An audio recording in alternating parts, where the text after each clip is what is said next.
நம்ம வாழ்கிற வீடு அலங்காரம், ஸ்டைல், ஆடம்பரம் இது எல்லாமே ஒரு நாள் நம்ம விட்டுட்டு போகக்கூடியது தான். ஆனால் நம்மை நிழலாகவே பின்தொடர்ந்த கபர் அதுதான் நம்ம கட்டி அணைக்கக்கூடிய முதல் இடமா இருக்கு. கபர் என்பது ஓர் உறங்கும் அறை அல்ல, அது உங்களை உங்கள் செயல்களுக்கு ஏற்றபடி வரவேற்கும் அறுதியான இடம்.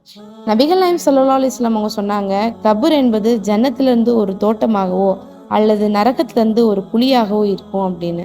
அந்த மண்ணுல உங்களுடைய உடல் கிடக்கும், ஆனா உங்களுடைய ரூஹ் பதில்களை எதிர்பார்த்து இருக்கும்.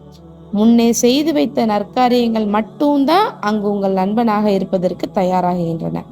நம்ம எந்த வீட்டுல வசிக்கிறோமோ அது நமக்கு தற்காலிகம்தான், ஆனா நமக்காக தோண்டி வைத்திருக்கும் அந்த ஒரு வீடு அதுதான் நமக்கு நிரந்தரம், அதுதான் நம்மளுடைய கபர்.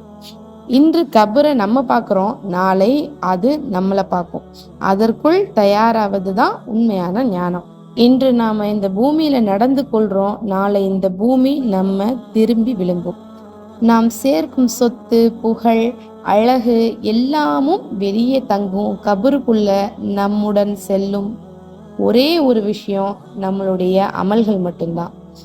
அதை இப்போதான் நம்ம தயாரிக்கணும். ஏன்னா மரணம் ஒரு நாள் வரும், இல்லை அது எந்த நிமிஷத்துல வரும்னே நமக்கு தெரியாது.